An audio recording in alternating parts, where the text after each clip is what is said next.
Terima kasih Bapak. Kami bangga menyembah seperti Engkau ya Bapak. Terima kasih banyak salah dan dosa kami Tuhan. Tapi Engkau selalu mengampuni akan kami ya Bapak. Terima kasih Bapak. Kau kuduskan ruangan ini Bapak. Tuhan biar kami Kau sucikan kami Bapak. Kami yakin percaya Tuhan Roh Kudus bekerja atas hidup kami. Apa yang kami buat dan belum diberi kepada kami berdasarkan Engkau ya Bapak. Kau urapi kami Bapak. Biar kami WL singer main musik Bapak. Tuhan begitu juga kami yang Bapak menghadirkan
Kita bersyukur. Mari kita menyanyikan.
Ya, ya.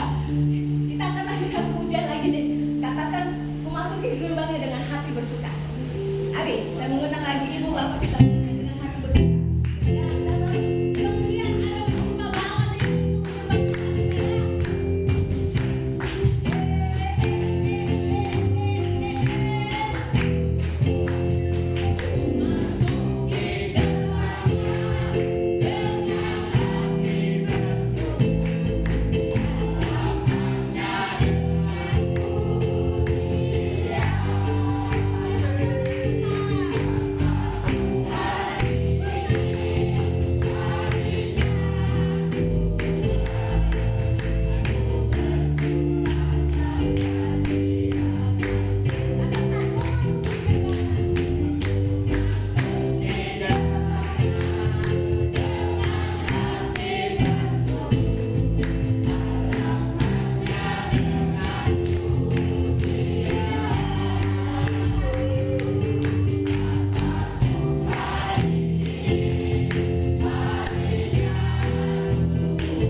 pelanggaran-pelanggaran kami.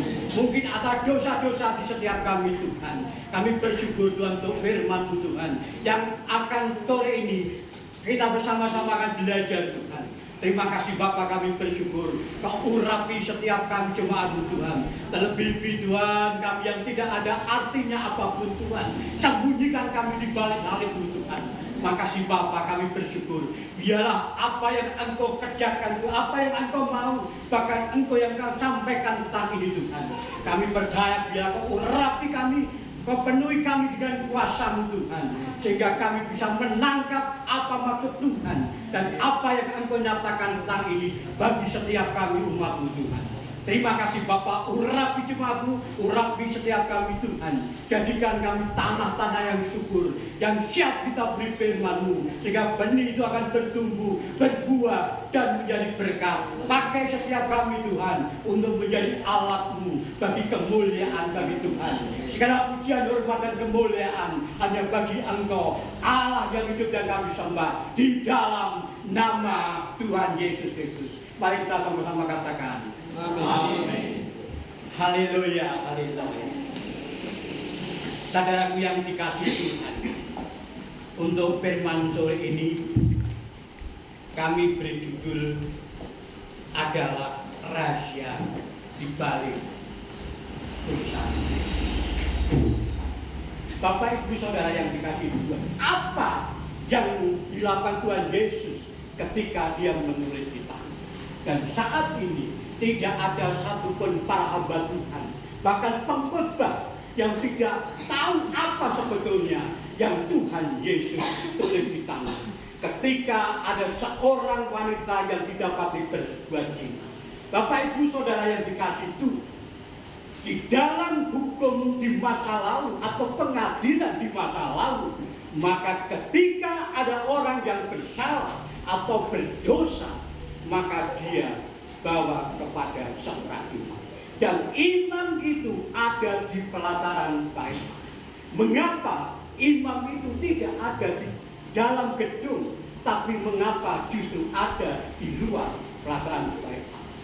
Nah, saudaraku yang dikasihi Tuhan, selain tempatnya strategis dan luas, bahkan mungkin bisa dilihat di mana-mana kali kejauhan. Karena saya pernah, waktu kemarin saya di Israel, saya bisa melihat apa bekas-bekasnya. Nah, maka di situ ketika seorang imam mau mengadili atau menghakimi kepada orang yang bersalah atau berbuat dosa, maka imam itu menulis kitab.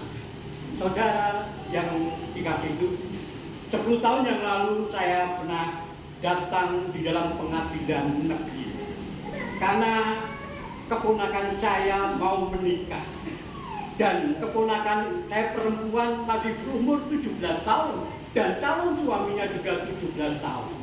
Dan 10 tahun yang lalu menurut peraturan, bahkan seorang perempuan memang 17 tahun, tapi laki-laki harus 19 tahun. Saudara, saya harus datang ke pengadilan dan mengurus semuanya. Apa yang harus kami lakukan untuk bisa menaikkan umur calon suami keponakan saya? Nah, saudara yang dikasihi itu, dan sebelum persidangan dimulai, maka panitia atau orang-orang khususnya ada yang bertanya kepada saksi-saksi yang nanti akan ditanyai. Nah, di dalam pengadilan itu dikatakan bahwa orang itu berkata namanya siapa, umurnya siapa, dan pekerjaan siapa. Dan saya percaya ketika imam itu menulis di tanah, itu juga yang dilakukan seperti pengadilan zaman sekarang. Dan pengadilan di zaman sekarang itu sifatnya permanen karena ada arsipnya. Tapi kalau pengadilan atau penghakiman di masa lalu itu sifatnya sementara. Sehingga ketika imam menulis di tanah dan ketika ada hembusan angin, itu bisa lambat laun tulisan itu bisa hilang. Nah, mari kita akan masuk lebih dalam lagi. Kita akan melihat firman Tuhan dari Yohanes pasalnya yang ke-8. Kita akan melihat di dalam Yohanes pasalnya yang ke-8 dari ayatnya yang pertama sampai yang ke-11. Di sini firman Tuhan berkata, tetapi Yesus pergi ke Bukit Zaitun. Lalu ayatnya yang kedua, pagi-pagi benar ia berada lagi di bait Allah dan seluruh rakyat datang kepadanya. Ia duduk dan mengajar mereka. Maka ahli-ahli Taurat dan orang-orang Farisi membawa kepadanya seorang perempuan yang kedapatan berbuat zina. Mereka menempatkan perempuan itu di tengah-tengah, lalu berkata kepada Yesus, Rabi, perempuan ini tertangkap basah ketika dia sedang berbuat zina. Musa dalam hukum Taurat memerintahkan kita untuk melempari perempuan-perempuan yang demikian. Apakah pendapatmu tentang hal ini? Yang keenam, mereka mengatakan hal itu untuk mencobai dia, supaya mereka memperoleh sesuatu untuk menyalahkannya. Tetapi Yesus membungkuk lalu menulis dengan jarinya ke tanah. Yang ketujuh, dan ketika mereka terus-menerus bertanya kepadanya, ia pun bangkit berdiri lalu berkata kepada mereka, barang siapa di antara kamu tidak berdosa, hendaklah ia pertama melempari batu kepada perempuan itu.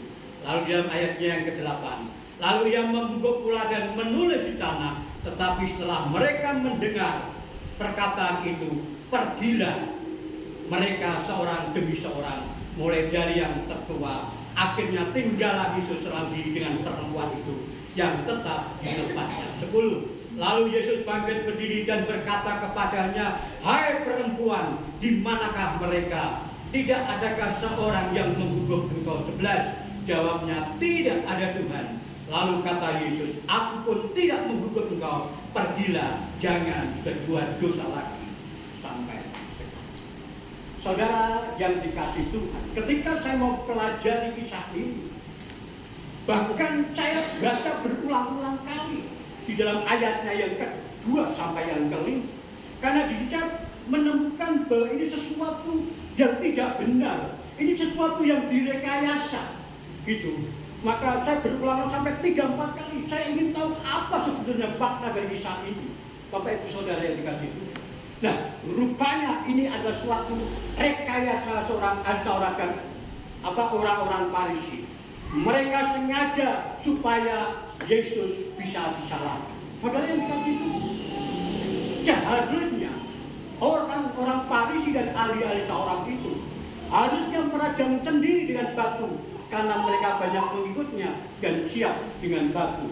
Saudara yang dikasihi Tuhan, tapi mengapa ahli Taurat dan orang-orang Farisi tidak mau merajam perempuan itu? Saudara, saya percaya ada 2 poin yang bisa saya dapatkan. Yang pertama, mungkin lelaki yang telah berzina dengan perempuan itu adalah salah satu anggota dari ahli Taurat dan orang-orang Farisi. Saya percaya itu. Karena di dalam ayat tadi dikatakan tidak ada lelakinya yang dibawa. Nah, lalu yang kedua, mengapa ahli Taurat tidak merajam sendiri dengan batu? Bukankah Taurat hukum Musa menyatakan bahwa mereka punya hak untuk melakukan segala sesuatu? Dan ketika ahli Taurat dan orang-orang Farisi itu merajam batu sampai mati, tidak ada hukumnya. Saudara yang dikasihi Tuhan. Nah, jadi di dalam ayatnya yang kedua sampai yang kelima, itu ada suatu settingan yang dilakukan oleh ahli Taurat dan orang-orang Farisi supaya mereka dapat menyalahkan Tuhan Yesus. Sehingga itu terbukti karena mereka tidak mau merajam sendiri. Karena yang utama yang harus dia dapatkan adalah supaya dia bisa membalas dendam kepada Yesus. Karena Yesus selalu menyatakan bahwa orang-orang Farisi dan ahli Taurat begitu menyakitkan. Saudara yang dikasihi Tuhan, tapi di sini ahli Taurat dan orang-orang Farisi berambisi bahwa ini saatnya dia meraih kemenangan sehingga dia bisa menyalahkan Tuhan, didapati kesalahan. Saudara yang dikasihi Tuhan, dan di dalam ayatnya yang kedua ini sampai yang kelima dikatakan bahwa ahli Taurat dan orang-orang Farisi telah membawa perempuan itu. Bahkan mungkin tidak hanya dibawa, tapi saya percaya bahwa perempuan itu dibawa dengan diseret bagaikan binatang. Saya percaya itu karena saya melihat atau saya selalu belajar tentang hati dan kehidupan orang-orang yang begitu menyakitkan. Nah, ketika di sini di dalam ayatnya yang kedua dikatakan ketika Tuhan Yesus sedang mengajar di Bait Allah dan ketika banyak orang berbondong-bondong untuk mendengar apa yang dikatakan Tuhan Yesus, tapi tiba-tiba datanglah gerombolan atau orang banyak dengan membawa perempuan itu lalu ditaruh di tengah-tengah mereka. Saudara yang dikasih Tuhan, lalu di dalam ayatnya keempat dan kelima, Al-Taurat dan orang-orang Farisi mulai berubah karena itu kebiasaan mereka untuk mengajar di mana-mana, sehingga orang-orang Farisi dan ahli Taurat begitu banyak orang-orang yang setia mengikuti. Nah, dan ketika beralih kepada Tuhan Yesus, maka sakit hatilah orang-orang Farisi dan ahli Taurat. Mungkin yang pertama dia kehilangan dikatakan mata pencaharian atau uang. Karena kalau mereka kurang, berarti pendapatannya berkurang. Nah, itulah yang membuat orang-orang Farisi dan ahli Taurat selalu menyatakan kesalahan-kesalahan Tuhan Yesus dimanapun ketika Tuhan Yesus bertemu dengan orang banyak. Bahkan ketika bersama-sama makan dikatakan mereka tidak mau cuci tangan dan sebagainya. Saudara yang dikasih itu. Nah, di dalam ayatnya yang keempat dan yang kelima ini, maka orang-orang Farisi dan ahli Taurat berkata, menurut hukum Musa, orang yang bersalah atau orang yang melakukan dosa, maka dia harus diajar batu. Nah, di situ dia berkata kepada ayatnya yang kelima, apa pendapatmu? Saudara yang dikasih itu. Dan ketika saya membaca ini, saya percaya bahwa ahli Taurat dan orang-orang Farisi mungkin dengan gaya yang sok jagoan, mungkin dikatakan bosok jono, santai tengok, mungkin gitu. Bahkan mungkin orang-orang Farisi dan ahli Taurat tidak menghormati akan Tuhan Yesus. Bukankah di dalam ayatnya yang keempat atau yang kelima dikatakan guru, yang menyebut guru? Harusnya dia menghormati siapa yang diajak bicara. Tapi dengan sombongnya dia menyatakan menurut hukum Taurat wanita itu harus dilempari batu sampai mati. Apa pendapatnya? Saudara yang dikasih itu. Lalu di dalam coba ini nanti ditayangkan dari mulai ayat yang ke-6 sampai selanjutnya. Di dalam ayatnya yang ke-6, ketika mereka terus menyatakan apa pendapatmu, maka Tuhan Yesus di dalam ayatnya yang ke-6, lalu Tuhan Yesus membungkuk dan menulis. Saudaraku yang dikasih Tuhan, apa sebetulnya yang ditulis Tuhan Yesus kita? Dan saat ini tidak ada yang tahu, bahkan Alkitab tidak menjelaskan, saudara. Tapi saya bisa menangkap apa yang dikatakan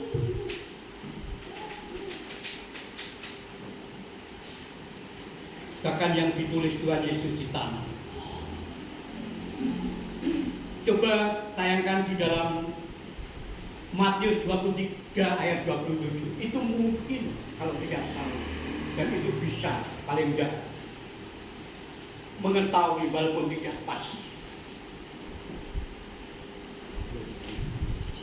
Atau saya bacakan.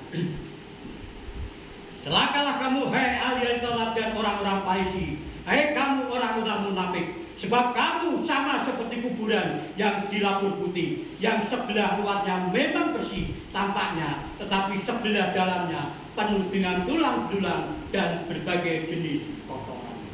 Itu yang dinyatakan Tuhan Yesus kepada orang-orang itu. Karena Tuhan Yesus selalu menyatakan, hai engkau ahli Taurat. Itulah yang dikatakan Tuhan Yesus. Nah, saudara yang dikatakan itu. Dan ketika Tuhan Yesus terus menulis di tanah, dan mereka terus berteriak-teriak dan menyatakan apa pendapatmu. Dan Tuhan Yesus tidak mendengar, seolah-olah tidak mendengar apa yang diucapkan mereka.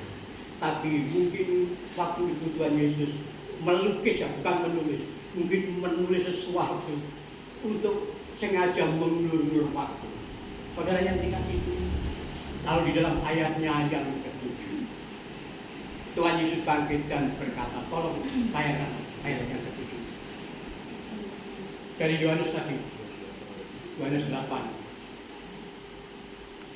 Nah, itulah yang dikatakan ketika mereka terus berteriak-teriak dan menyatakan apa pendapatmu. Nah, di dalam ayat 7 dikatakan, dan itu lagi ya, dan ketika mereka terus-menerus bertanya kepadanya, ia pun bangkit berdiri lalu berkata kepada mereka, barang siapa di antara kamu tidak berdosa, hendaklah ia pertama melemparkan batu kepada perempuan itu.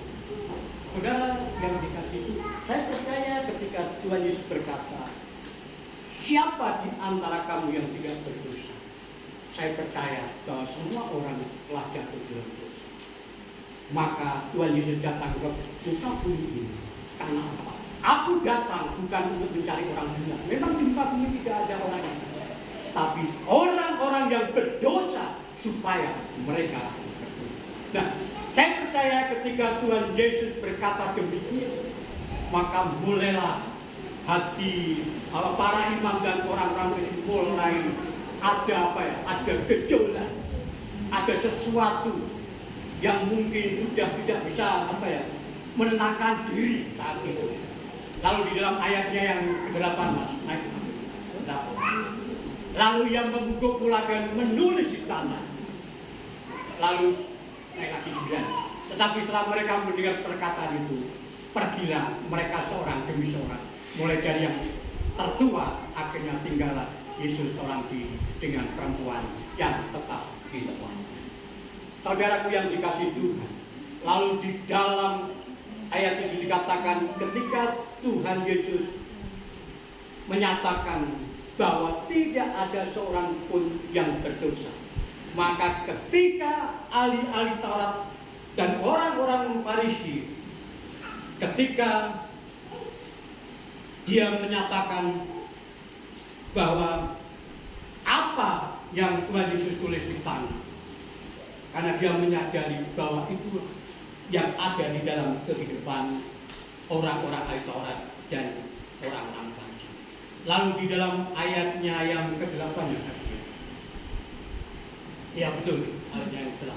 Nah, di dalam ayatnya yang ke-8, ketika Tuhan Yesus kembali menulis di tanah, jari yang mempersona itu adalah seorang hakim yang mulia, hakim yang adil dengan kata-kata yang ditunjukkan mereka, sehingga mereka mulai mengalami apa?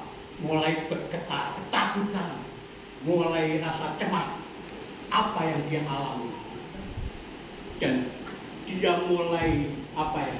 Tidak mengingat perempuan itu lagi, karena dia ingin mencari keselamatan dirinya sendiri. Saudaraku yang dikasihi Tuhan, di dalam ayat ini ketika Tuhan Yesus kembali menulis tanah, maka saya percaya bahwa mata mereka akan melotot dan mereka melihat apa yang Tuhan Yesus tulis di tanah, dan mereka mulai hatinya gemetar, ketakutan, dan mereka tidak bisa saling pandang satu dengan yang lain. Bahkan mereka mulai tidak teringat akan perempuan itu lagi, sebab dia berpikir kalau nantinya justru orang-orang yang siap batu di tangan akan merajam dirinya sendiri. Sehingga tadi dikatakan satu persatu mereka meninggalkan, dari yang paling tua sampai yang paling muda. Saudara yang dikasihi Tuhan, lalu ketika mereka semua meninggalkan dan tinggal, dikatakan di dalam ayatnya yang ke-9 bahwa Tuhan Yesus hanya berdua dengan perempuan. Lalu Tuhan Yesus berkata kepada perempuan, di manakah mereka? Lalu ayatnya yang ke-10. Nah, saudara yang dikasihi Tuhan, di dalam ayatnya yang 10, lalu Tuhan Yesus bangkit berdiri dan berkata kepadanya, "Hai perempuan, di manakah mereka? Tidak adakah seorang yang menghukum engkau?"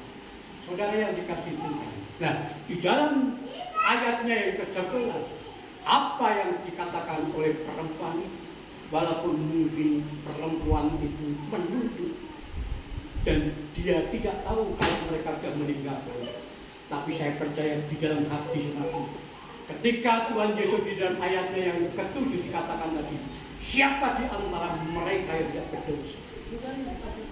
Saya percaya Tuhan berbicara dengan kuasa yang luar biasa. Bahkan saya percaya ketika Tuhan berkata, siapa di antara saudara yang berdosa, wanita itu penuh kuasa dan mengalami urapan yang Allah nyatakan, sehingga perempuan itu tetap diam dan tidak mau berbicara. Sehingga di sini kita bisa melihat apa yang dikatakan oleh perempuan itu. Dalam ayat 11, jawabnya tidak ada Tuhan. Saudara, ini yang menarik. Mengapa perempuan itu bisa menyambut dan mengatakan Tuhan? Bukankah mereka tidak tahu, bahkan mungkin mereka belum diselamatkan? Tapi di dalam ayat 11 dia berani mengatakan tidak ada Tuhan. Artinya saya percaya ada kuasa di atas yang ada di dalam hidupnya, sehingga dia ada kekuatan yang baru yang dialaminya oleh perempuan. Nah, disitu dikatakan, kata Yesus, "Aku pun tidak menghukum engkau, pergilah dan jangan berbuat dosa." Saudaraku yang dikasihi Tuhan, saya mau bertanya kepada saudara, apakah perempuan itu sudah diampuni sehingga Tuhan Yesus berkata, "Pergilah"? Saya percaya ketika Tuhan Yesus berkata, "Pergilah dan jangan berbuat dosa lagi", maka saya percaya bahwa perempuan itu sudah diampuni. Sehingga Tuhan Yesus berkata, "Pergilah dan jangan berbuat dosa lagi". Saudara yang dikasihi, itulah anugerah. Itulah yang dinyatakan Tuhan.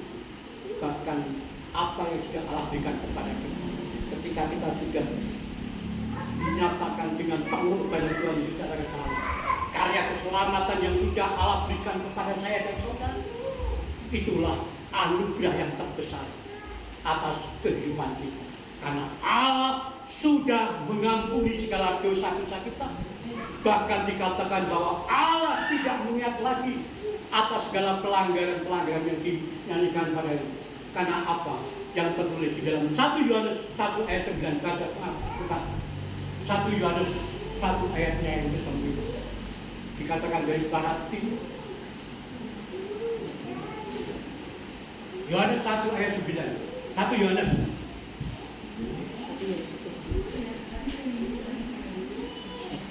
Jika kita mengaku dosa kita, maka Ia adalah setia dan adil, sehingga Ia akan mengampuni segala dosa kita dan menyucikan kita dari segala kejahatan. Nah, itulah yang dikatakan Tuhan atas setiap kita. Nah, saya bertanya kepada saudara, apakah jujur? Apakah saudara saat ini masih ada dosa yang ada di dalam kehidupan? Apapun bentuknya, mungkin itu dosa kecil atau dosa besar, semua dosa itu yang dinilai Tuhan, bukan kecil dan besar. Kalau saat ini itu ada di dalam hidup, maka minta pengampunan kepada Tuhan. Sebab tadi dikatakan di dalam ayatnya yang ketiga bahwa Tuhan itu mengampuni segala dosa dan pelanggaran-pelanggaran, bahkan menyucikan. Tadi dikatakan dari barat timur, dosa kita telah dibuang bahkan di dalam tubir laut yang paling dalam. Dosa itu sudah ditenggelamkan. Jadi Tuhan tidak mengingat segala dosa dan pelanggaran kita ketika kita masih hidup. Nah, kalau itu yang ada di dalam hidup, minta pengampunan. Sebab ketika kita masih ada di dalam dosa, itu yang menghambat setiap dosa saudara. Jika saudara berdoa kepada Tuhan, tapi ketika ada dosa, maka Tuhan tidak akan. Saudara. Dan saat ini mungkin firman ini keras. Saya percaya, saya ingin jemaat di rumah berkat ini menjadi jemaat yang dewasa. Dan kami percaya karena di sini Tuhan akan memperluas daerahnya dan ini akan menjadi berkat bagi sekeliling khususnya kita. Nah, itulah yang harus kita lakukan. Apalagi kalau kita sudah komitmen dan kita mau menjadi pelayan Tuhan, orang yang tidak pelayanan, kita harus bisa menjaga hati kita dan kita tidak bisa berdua hati. Saya banyak teman-teman yang sekarang karena saya tidak kenal, mereka pelayanan getol tapi masih berdua hati. Artinya dia pelayanan juga masih hidup di dalam dosa. Saudara yang kita hati-hati. Dan malam ini Allah ajarkan kepada kita, mungkin ini begitu keras apa yang mungkin karena saya sampaikan, tapi saya percaya Tuhan penuh kasih. Tuhan menghimbau supaya kita berkenan hidup di dalam Tuhan. Sebab di akhir zaman nanti Tuhan akan melihat hati kita. Bahkan Tuhan akan melihat setiap anak-anak apakah mereka layak untuk menyambut kedatangan yang akan. Saudara yang dikasihi, saya percaya bahwa Tuhan mulai malam ini akan mempersiapkan kita untuk bisa dijadikan, untuk bisa melakukan segala apa yang kita lakukan untuk menjadi penuai-penuai di Indonesia. Sebab saya percaya kita semua pasti ada talenta yang ada. Dan biarlah talenta itu yang akan kita gunakan untuk bisa menyenangkan Tuhan, untuk bisa mengasihi Tuhan. Sebab Allah lebih dulu mengasihi kita, bahkan Allah lebih dulu mengampuni kita, sehingga kita harus mau mengampuni kepada setiap orang yang bersalah kepada kita, supaya kita tidak ada namanya sakit hati, tidak ada namanya iri hati, sehingga ketika iri hati itu terus bertumbuh akan menjadi dendam, dan itulah yang akan menjadikan kita untuk semakin membencinya. Firman Tuhan katakan, kalau engkau disakiti, maka doakanlah mereka dan berkatilah mereka. Artinya kejahatan jangan dibalas kejahatan, tapi kejahatan balaslah dengan kasih. Sebab itulah yang akan membuat Allah tersenyum di surga. Karena apa? Ketika Tuhan Yesus menjadi Raja, kalau kita baca di dalam Matius 25 ayat 35 sampai 40, bagaimana ketika Tuhan Yesus menjadi Raja, maka gitulah dia menyatakan, kalau engkau mengasihi sesamamu, maka dikatakan, coba bayangkan Mas, Matius 25 ayatnya yang ke-35 sampai 40. Itulah takhta pengadilan Kristus, takhta terakhir. Matius 25 ayat 35. Nah, di sini dikatakan, sebab ketika aku lapar kamu memberi aku makan, ketika aku haus kamu memberi aku minum, ketika aku seorang asing kamu memberi aku tumpahan, ketika aku telanjang kamu memberi aku pakaian, ketika aku sakit kamu melawat aku, ketika aku di dalam penjara kamu mengunjungi aku. Maka orang-orang benar itu akan menjawab dia, katanya, Tuhan, apa maksudnya orang benar itu? Adalah orang-orang benar, adalah orang di dunia yang berkenan kepadanya. Nah, lalu di dalam ayatnya yang ke-38, bila manakah bila manakah kamu melihat engkau sebagai orang asing dan kami memberi engkau tumpahan, atau telanjang aku memberi engkau pakaian? Bila mana kamu melihat engkau sakit aku dalam penjara dan kami mengunjungi engkau? Nah, ini apa yang dikatakan Tuhan Yesus ketika Tuhan Yesus menjadi hakim yang adil, ketika menjadi raja, dan raja itu menjawab mereka, aku berkata kepadamu, sesungguhnya segala sesuatu yang kamu lakukan untuk salah seorang dari saudaramu yang paling hina ini, kamu telah melakukan untuk aku. Itu yang dikehendaki, itulah yang diperintahkan Bapa dan firman-Nya, yaitu saling mengasihi atau mengasihi. saudara. Nah, saudara yang dikasihi Tuhan, itulah yang dilakukan oleh Tuhan Yesus ketika ahli Taurat telah meminta untuk penghakiman, karena di situ Tuhan Yesus bisa disalahkan. Ketika Tuhan Yesus berkata rajam mereka, maka bagaimana kasihnya, bagaimana apa yang diajarkan Tuhan Yesus tentang kasih. Tapi kalau dia menyatakan melawan hukum Taurat, maka itu juga namanya melanggar hukum yang diterapkan. Nah, ada 5 hal yang bisa saya dapatkan tentang kisah ini, saudara yang dikasihi.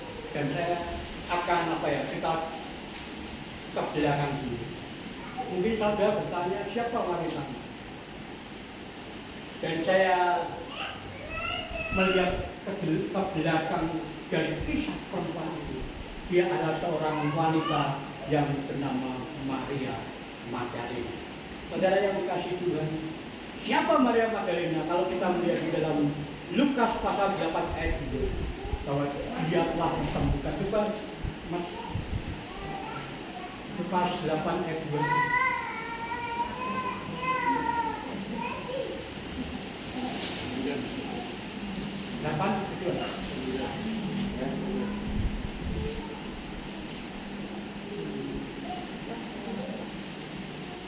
Lukas 8 ayat 2.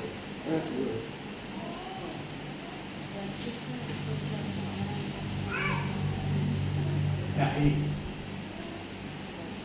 Dan juga beberapa orang perempuan yang telah disembuhkan dari roh-roh jahat atau berbagai penyakit, yaitu Maria Magdalena, yang disebut Magdalena, yang telah dibebaskan dari 7 roh. Dan ketika Maria Magdalena sembuhkan dari segala hal-hal yang buruk, bahkan dikatakan Maria Magdalena adalah seorang wanita yang berdosa karena berdosa, atau disatakan sebagai banyak sekali, bahkan hidupnya di dalam gelap. Dan ketika Maria Magdalena berjumpa dengan Yesus, dan ketika Yesus disembuhkan, maka bukan saja disembuhkan, maka hidupnya diubah, bahkan diberkati Tuhan luar biasa. Sehingga Maria Magdalena hidupnya bisa disejajarkan dengan istri-istri kaisar, bahkan mungkin orang-orang kaya pada zaman ini. Yang sehingga ketika Yesus bangkit, mengapa Yesus tidak berkata atau menampakkan diri kepada Petrus, Yohanes dan yang lain? Mengapa kepada Maria Magdalena? Kalau kita melihat di dalam kisah ini, dan ketika Maria Magdalena hidupnya diberkati dengan segala kekayaan, dia lakukan karena dia mengasihi Tuhan yang sudah merubah hidupnya. Bahkan dengan segala kekayaan dia lakukan untuk pelayanan Tuhan. Dengan hartanya, bahkan Maria Magdalena juga yang mempersiapkan Tuhan Yesus ketika untuk mati di kayu. Dan yang dia lakukan adalah karena bukti kasihnya kepada Tuhan yang dikasih itu. Sehingga dimanapun, bahkan ketika Yesus menghadapi kaisar, Maria Magdalena, bahkan ketika Yesus mati itu Maria Magdalena, bahkan dikubur pun Maria Magdalena. Nah, untuk kesimpulan semuanya, maka ada 5 poin yang bisa saya dapatkan.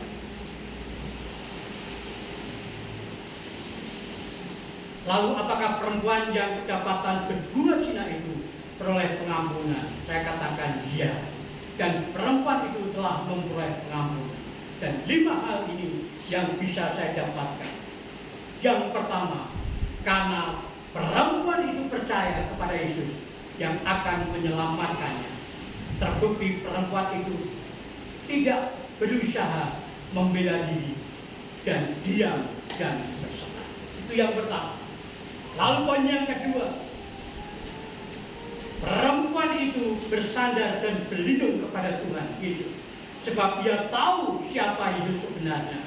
Terbukti perempuan itu menyebutnya Tuhan. Tadi saya katakan. Nah, lalu yang ketiga, bukti bahwa perempuan itu telah memperoleh pengampunan. Kata Yesus, aku pun tidak menghakimi engkau. Dan yang keempat, bukti bahwa perempuan itu telah memperoleh pengampunan. Lalu Yesus berkata, pergilah dan jangan berbuat dosa lagi mulai dari sekarang. Yang kelima, yang terakhir, yaitu apabila perempuan itu belum memperoleh pengampunan, tentu Yesus tidak akan berkata pergilah dan jangan berbuat lagi. Saudara yang dikasih Tuhan, itulah yang dinyatakan Tuhan Yesus ketika dia dihadapkan seorang perempuan yang berdosa. Tadi saya katakan, saya tidak yakin bahwa itu adalah sesuatu atau kisahnya, tapi itu adalah suatu settingan, satu yang dibuat-buat supaya ahli Taurat tadi dan orang-orang tadi bisa menyalahkan itu, supaya Tuhan Yesus salahkan dan Tuhan Yesus yang dirajam kafir. Sebenarnya bukan perempuan itu yang mau dirajam kafir, tapi ahli Taurat dan orang Farisi, supaya Yesus bisa disalahkan sehingga Tuhan Yesus bisa dirajam dengan kafir. Tuhan, marilah Tuhan memberkati. Bapak, kami bersyukur kalau petang ini Tuhan, kami telah belajar apa yang sudah diajarkan. Bapak, terima kasih Bapak buat kuasa kasih itu bertanda bahwa Engkau mengasihi setiap orang. Ampuni mungkin kalau ada di antara kami yang masih hidup di dalam dosa, dan kami percaya di dalam mereka mau bertobat, sebab kami percaya bahwa itulah yang Engkau perintahkan ketika Engkau menyatakan bahwa supaya mereka bertobat ketika Engkau mau datang ke dunia melalui apa yang terima kasih Bapak. Kami bersyukur, kami sangat berkat-Mu, dan kami percaya ini berkat-Mu yang memberikan kuasa, firman-Mu yang memberikan kekuatan bagi setiap kami Tuhan, untuk kami tetap berharap kepada Engkau, untuk tetap kami bersandar kepada Engkau Tuhan. Sebab Engkau-lah Tuhan yang menjadi sumber pertolongan kami, bahkan Engkau-lah Tuhan yang tempat perlindungan kami, bahkan kubu pertahanan kami, sebab Engkau-lah Allah yang percaya. Pemazmur mengatakan, terima kasih. Kami mengucap syukur Tuhan, dan kami terima anugerah-Mu, kami terima berkat Tuhan. Biarlah ketika kami pulang ke tempat itu, kami percaya kami meraih kemenangan, kami mendapatkan blessing yang luar biasa, dan Engkau nyatakan atas setiap kami. Terima kasih Bapak. Indah doa kami, indah pengucapan syukur kami yang bisa kami naikkan kepada hanya puji, hormat, dan kemuliaan hanya bagi Engkau. Terima kasih Bapak, terpujilah nama kekal selamanya. Dalam nama Tuhan Yesus, kami sudah berdoa dan mengucap syukur. Haleluya. Amin. Amin.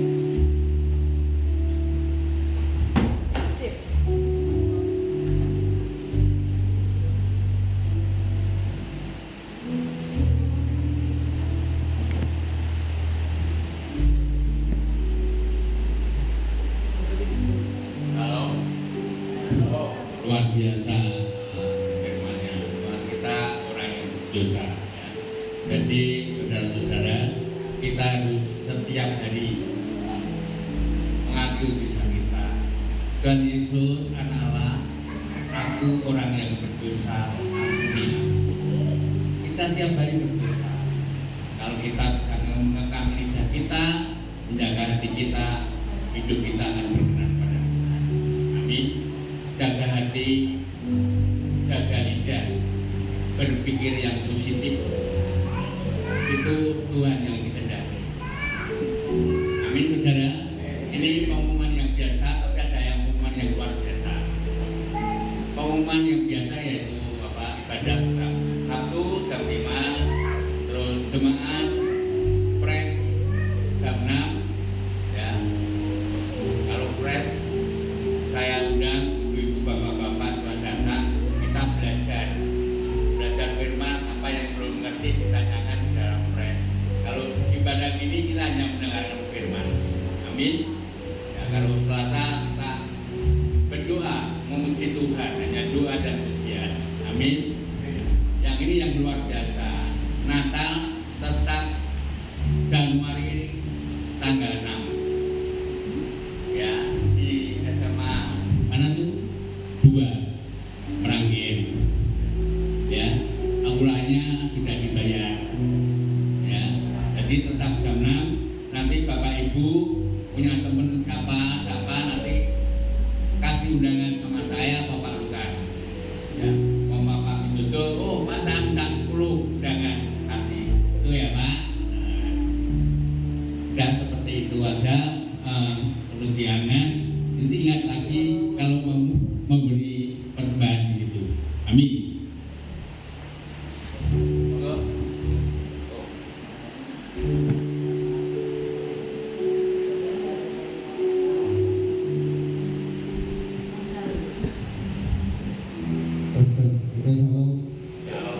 Saya tadi itu waktu doa kepikiran tentang perempuan berzina. Kok ini Pak Agus juga khotbahnya itu ya. Saya merasa bahwa kebetulan ya, tapi memang Tuhan ingin bicara sesuatu dengan kita. Ini bagus banget sebenarnya ini ya. Kita itu seringkali tanpa sadar jadi orang Farisi. Salah, dosa apalagi kamu gitu. Suka siapa sih yang suka lihat kesalahan orang lain? Acung. Ayo. Loh, coba ini. Misalnya ibu saya ribut sama Bu Pauline misalnya.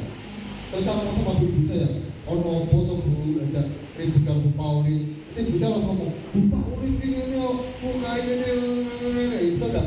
Kalau Bu Pauline enggak, kan lemparin batu. Betul enggak? Nanti Bu Pauline katanya juga sama. Wah ini bukti ini rasanya aku kondori aku ngene benar aku nggak ngono. Sama tuh, dapat saja kita melempari orang batu tuh. Nah, saya mau cerita. Ya puji Tuhan ya, banjir ya. Ya puji Tuhan. Kemarin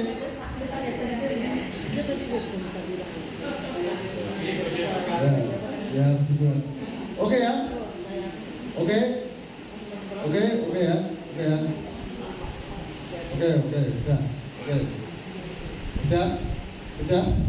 udah Mas Haris, udah ya, oke ya. Nanti ngobrolnya gantian kalau apa saya yang diam, yang itu ngobrol saya tak dengerin. Gantian dulu ya. Nanti gantian. Nanti kalau saudara mau ngobrol saya tak dengerin sendiri. Ya. Oke gini, kemarin itu mobil saya yang belum diparkir. Jadi mobilnya diparkir di situ, terus mundur, ketemplung di gong sana, depan sana. Ya waktu ditutup pintunya, saya itu sebenarnya ditutup ada apa daripada tentang itu mobilnya ketemplung. Mobilnya ini. Tapi saya sekali lagi saya selalu ngomong gini, sudah terjadi, nggak usah panik, kita selesaikan dulu ibadahnya. Betul nggak? Nanti ganti solusi yang ada di situ, ya gitu ya. Tapi ini loh, seringkali kalau kita melihat kayak gitu kan kita bisa salah-salah. Ngono, ini mobil atau dijebur piye, gitu ya loh, betul nggak? Ada nih ngeyel macam-macam lah. Saya sebenarnya yuk jengkel, tapi Tuhan tuh kayak ngomong sama saya, kamu tetap harus ngampun. Dan ngomong sama saya gitu, terus lah. Tapi kan saya nasihati begini konsekuensinya begini. Tapi itu sebenarnya agak gampang. Itu gak gampang. Ngentongin duit menderek 1 juta. Puji Tuhan, munduri mobil atau motori mobil tambah meneh, betul gak? ini orang bocor. Bayangnya akan bocor. Luwih susah menang. Karena tangkinya bocor kan berbahaya. Bawa pulang nggak berani. Berarti otomatis harus Budiono yang ikut harus dinaikkan grab. Betul nggak? Tapi saya tadi merenung waktu doa itu tentang perempuan berzina. Saudara tahu nggak? Ada kenapa kok ahli Taurat ngadekan perempuan berzina? Pertama itu. Kedua, orang berzina itu sama siapa? Kok perempuannya kok? Cowoknya mana? Betul nggak? Kalau orang berzina itu berarti kan ada orang lainnya loh. Kenapa kok cuma perempuan itu loh? Kenapa? Enggak. Saya beritahu ya, itu dosa yang sangat mengerikan waktu itu. Seandainya, bayangkan ya, saat ini ada WTS, wanita tunasusila, perempuan pelacur, itu kan dosa yang sangat mengerikan loh. Betul nggak? Berzina dengan banyak orang. Kenapa kok nggak ada cowoknya? Ya karena memang dia kerjanya itu. Betul nggak? Itu dosa yang sangat berat. Kalau ini nyoh Tuhan Yesus tanai pelacur nyoh kui wong koyo ngono piye? Betul nggak? Berarti ngomong masyarakat orang kok ahli tahu orang polisi ngomong sama masyarakat lagi nak oleh pateni omongnya hukum berkata seperti itu. Betul nggak? Tapi terus Tuhan tulis kita tulis apa? Tak cari-cari nggak ketemu, belum ketemu deh. Terus setelah Tuhan ngomong siapa yang tidak berbuat dosa boleh melempari perempuan ini dengan batu. Kemudian Tuhan menuliskan kita dan mereka satu persatu pergi. Artinya gitu, ternyata semua orang itu punya dosa. Kenapa kok mereka tidak berani melempari batu? Karena siapa Tuhan ngomong di ayat tadi Yohanes 8 tadi juga Yohanes 8. Siapa yang tidak berbuat dosa boleh melempari dia dengan batu. Coba di apa itu betul? Apa tadi udah betul? Ya. Coba cari ayatnya loh. Ya oke. Terus. Ya, terus. Jadi barang siapa di antara kamu tidak berdosa, hendaklah ia yang pertama melemparkan batu pada perempuan itu. Terus kan mereka pergi satu persatu. Berarti tidak ada yang tidak berdosa. Malam ibu sama saya sama kakak saya tuh ngomong-ngomong, Mas Lukas kuwi dikai wong koyo ngono, aku takut di sini ini. Saudara kalau ceritanya tentang di sini di rumah saya dari pagi sampai pagi lagi nggak ada habisnya. Betul, nggak ada habisnya. Siji ini, siji ngono, siji ngono mari, siji ngono terus tak terus saya jawab saya sama kakak saya gimana? Mungkin karena dosa keluarga aku tidak buat itu sampai aku takut. Jadi gini, aku ngerti wong itu dosanya ngerti kalau kan Tuhan nilai deh dosa itu gede. Begitu. Jadi ada sebuah cerita ya nggak perlu dibaca tapi nanti baca di rumah di Matius 18 ya nanti baca di rumah. Ada sebuah cerita, ada seorang raja yang nagih hutang ke orang lain. Tak ilustrasikan aja. Saya misalnya saya hutang 10 juta sama Pak Abraham. Terus saya ngomong sama Pak Abraham, Pak Abraham, aku kredit 10 juta Pak Abraham. Kesaknya aku Pak Abraham, aku udah mau penjara. Terus karena Pak Abraham kasihan sama saya, bisa saya yang 10 juta utang saya 10 juta itu dia dibebaskan. Duit Pak Pom, sakit Mas Lukas. Ya, itu Mas, betul lah. Terus pulang tak ampuni 10 juta. Dan terus saya pulang dari rumahnya Pak Abraham. Saya ketemu Stephen ini utang sama saya 10.000.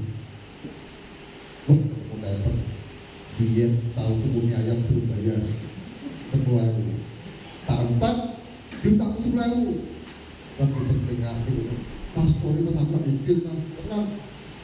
Tolong ya mas ya, aku coba senani mas. Oh, ra iso tak cekik tak buate. Tak kayak kantor polisi, ya penjara itu tak berapa 10.000. Siapa yang jahat? Yang jahat siapa? Saya hutang 10 juta, diampuni, diperutang 10.000, tak cekik, tak idak-idak, tak kayak penjara. Bayar jahat ya saya? Saya yakin hutang saya sama Tuhan itu, dosa saya sama Tuhan itu mungkin ya kalau digawe ini 10 kali. Makanya aku dikai dosa-dosa sing sama ono ya kita punya kode seperti jeneng isoku. Kenapa kok pendeta itu jemaatnya kok enak-enak? Orang abot-abot karena dosa ini pendeta ini cuma sampai jadi dikai sing wong-wong sing dosane sithik-sithik. Itu ini yang saya renungkan. Oh iya, saya harus ngampun. Mungkin memang karena dosa saya sangat besar, jadi saya diberi orang-orang yang juga kayak gitu, supaya Tuhan mau mengingatkan saya dosa beliaukan. Tapi ingat, saya senang sekali dengan ini cerita ya. Coba bayangkan dulu, kita membayangkan kita ada di sana, waktu Tuhan Yesus ada di situ, terus ada orang pelacur yang dihadapkan Tuhan Yesus, kita lihat disuruh dan ditarik pelacurnya, diseret menghadapi Tuhan Yesus. Sebenarnya salah satu alasan kenapa Tuhan Yesus bela itu, saya yakin kan pelacurnya ngerti ketika akan dibalangi waktu, dia menang kalau nangis. Kalau gitu kan betul gak? Pagi aku baru dibalangi waktu kan gitu kan? Betul gak?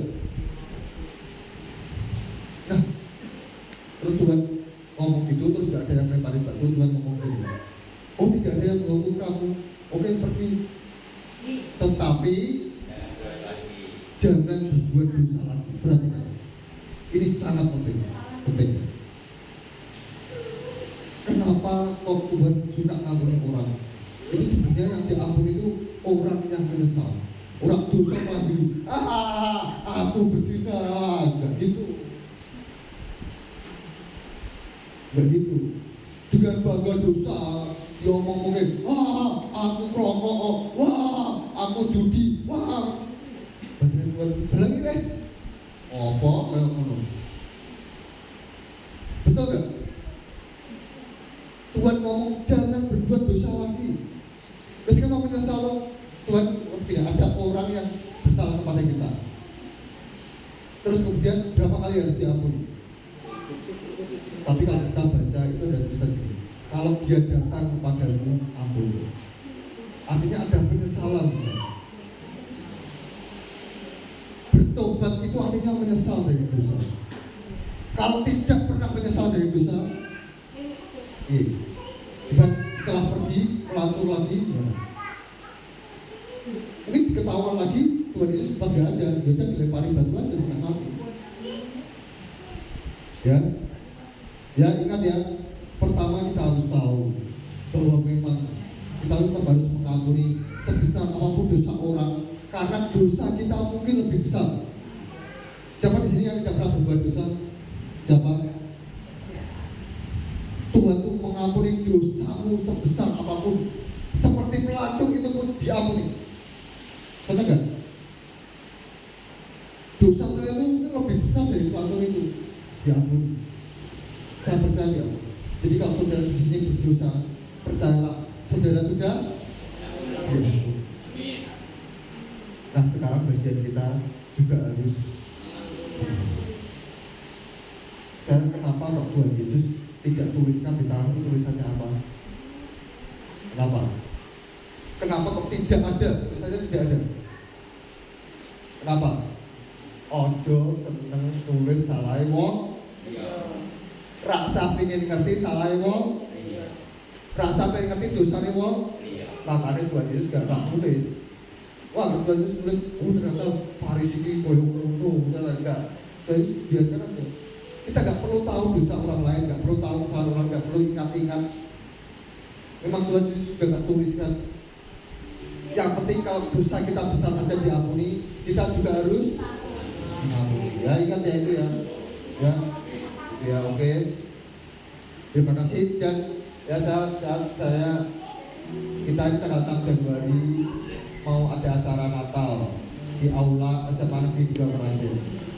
Saya waktu tadi nyanyi, ku masuki gerbangnya dengan hati bersyukur. Itu tuh saya senang banget. Kenapa kok senang banget? Saya beritahu nih. Saya itu dulu gak bisa apa-apa, gak bisa kemana-mana. Tidak ada yang ngajak ke gereja. Tiap hari saya hanya sembunyi di balik jendela, lihat anak-anak kecil mainan. Aku gak iso lunga. Saya sangat ingin ke gereja, tapi gak ada yang ngajak. Gak ada gereja yang mau. Saya didatangi beberapa pendeta, tapi gak ada yang ke gereja saya. Karena mereka tahu repot. Hati saya sepi, kosong. Saya pengen banget ke gereja. Saya nyanyi-nyanyi, muji-muji Tuhan, nyembah-nyembah Tuhan, gak ada. Itu sebenarnya awal dari rumah kita.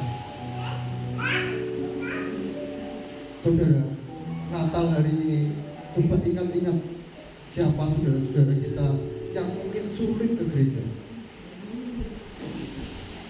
Kemarin saya sama Pak Mas Agung main ke rumahnya Oma.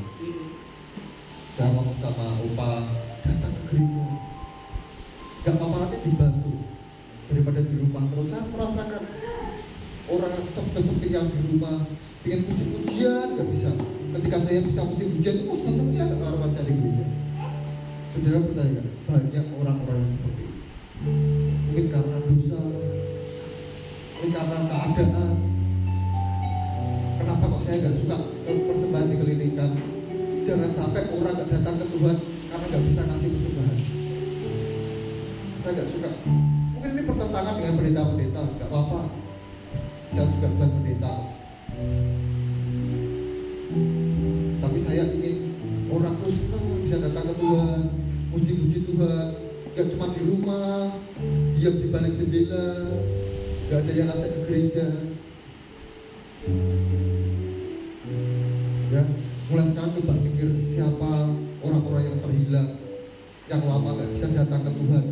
Nanti saya kasih undangan Pak, saya punya beberapa teman Pak, kasih undangan saya kasih. Nanti ada bakti sosial juga, ada potong rambut gratis, ada terapi gratis. Jadi nanti yang lututnya sakit bisa diikuti terapi gratis di situ. Yang kepalanya pusing nanti bisa. Asal jangan pusing karena uang tuh ya, nggak bisa itu. Ya, bisa pusing karena apa, vertigo atau apa itu bisa ya. Ya oke ya. Pokoknya mulai sekarang pikirkan siapa saja yang mau kita ajak ke gereja untuk acara Natal. Karena tempatnya sangat luas. Dan ada bakti sosial, saya nggak tahu doa, siapa tahu nanti ada berkat yang lainnya, ya. Mungkin kulkas 5 pintu atau mobil 2 pintu, mobil bis 2 pintu, ya. Saya itu baru berkumpul bis 2 pintu, ya gitu ya. Pokoknya mulai sekarang berpikir siapa yang mau diajak, anaknya, saudaranya, semua yang terhilang diajak. Ya oke, mari kita tutup doa sapa dulu ya. Siapa Pak? Siapa doa sapa aja Pak? Oh Pak Daud lagi, kemarin ya Pak Daud itu? Oh iya, Pak Daud? Gak apa-apa ya. Gak apa-apa, doa sapa doakan. Pakai mic saya, cukup dengar ya. Saya terima kasih Tuhan tetapkan 2 hari ini boleh doa sapa, dan saya ingin biar berkat Tuhan dirasakan setiap orang, ya. Segala puji hormat buat Yesus Allahku, Tuhanku, Rajaku. Engkau segala-galanya yang menghapus semua kekhawatiran, ketakutan, kecemasan anak-anak. Roh Kudus, beri doa yang lembut sehingga kami semuanya menjadi lemah lembut. Yang marah, yang pemarah, yang mudah jengkel, yang mudah dendam, semua terhapus. Semua penyakit-penyakit yang kotor, penyakit bingung, penyakit susah, penyakit khawatir, penyakit mudah membenci, mudah tersinggung, penyakit yang mudah putus asa, penyakit-penyakit yang tidak mengasihi Yesus, penyakit-penyakit yang malas tidak mau datang ke tempat ini. Tuhan ubah. Karena yang datang ke tempat ini berarti mengasihi Yesus, mencintai Yesus. Terima kasih Tuhan, kuduskan kami semua dengan pendidikan firman Tuhan, agar kami semua belajar mendengar, setia, taat, merenungkan, melakukan. Roh Kudus memberi jaminan kami semuanya boleh menjadi anak yang baik. Kuduskan kami dengan darah Yesus, supaya kami setiap detik, setiap hari bertobat. Beri jaminan Roh Kudus membuat kami semua bertobat. Tidak usah ada rasa gengsi, tidak ada rasa mudah tersinggung, tetapi Roh Kudus menjamin supaya kami semua rendah hati. Ajarkan kami untuk mengasihi sesama, mengasihi orang yang lapar, yang haus, yang sakit, yang sedang mengalami banyak kesusahan, penderitaan, yang dibelenggu oleh dosa, yang terpenjara oleh dosa. Tuhan beri kemampuan kami semua menghargai, mengasihi orang-orang yang paling terhina. Ajarkan juga kami semua untuk mengasihi musuh-musuh kami, orang yang membenci kami, orang yang sedang kepada kami, orang yang gosip kami, orang yang jahat kami, orang yang zina kami, orang yang rendah mandang rendah kepada kami semua. Tuhan, ajar Tuhan, agar semangatmu semuanya bisa mengasihi musuh, bukan hanya baik pada orang baik, tapi tetap baik terhadap semua orang yang jahat. Itulah anak Yesus. Beri jaminan Tuhan. Berkati kami semua Tuhan untuk mengasihi orang gagal, orang-orang yang bodoh, orang yang lemah, orang yang tidak bisa apa-apa, orang yang sungguh-sungguh sering berdosa, terus berdosa, tetapi dengan kasih Tuhan mengasihi, mendoakan, mengampuni, terjadi pertobatan di mana-mana. Beri jaminan anakmu akan menjadi demikian. Karena aku percaya akan Roh Kudus. Aku tidak mudah terpengaruh oleh manusia, karena aku dan semuanya di tempat ini orang berdosa. Hanya karena kasih Tuhan kami semua diberi jaminan menjadi baik. Terima kasih Tuhan. Berkati tempat ini, berkati hamba-hamba di tempat ini. Jadikan semua menjadi hamba Tuhan, menjadi orang yang rendah hati, berebutan untuk saling melayani, berebutan untuk saling merendahkan diri, berebutan untuk lebih dahulu menghormati pada orang lain. Itu yang dikehendaki Tuhan. Harus lihat waktu kasih apa yang tersimpang di kota itu kamu ini kamu wajibu bifanya yang tersusun. Sesungguhnya demikian firman Tuhan. Tuhan itu sangat mengasihi kita semua. Tidak ada kita yang sempurna. Yang sempurna Yesus, dan Yesus masuk dalam hati kita, dan Yesus mengasihi pikiran kita, menguasai perasaan kita, mengasihi tangan, kaki, mata, mulut, lidah, bibir, sehingga semua untuk kemuliaan Yesus saja. Maka sesungguhnya kita semua sudah mati, tetapi Yesus yang hidup di dalam kita semua. Beri jaminan itu semua. Firman-Mu itu nyata dan hidup. Kami semua anak-anak-Mu, mana warisannya Tuhan, aku percaya Firman-Mu akan menjadi warisan dan kami semua menggenapi. Karena hanya Roh Kudus yang bisa melakukannya. Dalam nama Yesus kami berdoa dan mengucap syukur. Terima kasih Tuhan. Engkau Allah yang dahsyat, Engkau Raja yang dahsyat. Hapus semua takut, khawatir, cemas, bingung, kemiskinan, kekurangan, dosa. Mengubah semuanya kami menjadi kudus. Taat pada firman, taat pada Roh Kudus, taat pada darah Yesus. Dalam nama Yesus kami berdoa dan mengucap syukur. Haleluya. Amin. Oke, mari kita camkan mata kita, angkat tangan kita. Saudara boleh tirukan apa yang saya katakan. Bapa kami yang ada di surga, tirukan saya saja. Bapa kami yang ada di surga, Bapa kami yang ada di surga, dikuduskanlah namamu, dikuduskanlah namamu, datanglah kerajaanmu, datanglah kerajaanmu, jadilah kehendakmu di bumi seperti di surga. jadilah kehendakmu di bumi seperti surga. Berikanlah kami pada hari ini Berikanlah kami pada hari ini makanan kami yang secukupnya, makanan kami yang secukupnya, dan ampunilah kesalahan kami, dan ampunilah kesalahan kami, seperti kami juga harus mengampuni seperti kami juga harus mengampuni kesalahan orang yang bersalah kepada kami, kesalahan orang yang bersalah kepada kami. dan jauhkanlah kami daripada pencobaan. Jauhkanlah kami dari pencobaan. Jauhkanlah kami daripada yang jahat. Jauhkanlah kami daripada yang jahat. Karena Engkaulah yang punya kerajaan, kekuasaan, kemuliaan Kemuliaan sampai selama-lamanya. selama-lamanya. Arah dan tidak pikiran kita untuk menerima berkat dan daripada Tuhan. Tuhan memberkati engkau dan melindungi engkau. Tuhan menyinari engkau dengan wajahnya dan memberikan engkau kasih karunia-Nya. Tuhan menghadapkan wajahnya kepadamu dan memberikan engkau damai sejahtera. Kiranya berkat dari Allah Bapa, kasihnya dalam Tuhan Yesus, dan persekutuan di Roh Kudus menyertai kita sekarang sampai selama-lamanya. Semua yang percaya berkata, amin. Bapa, terima kasih.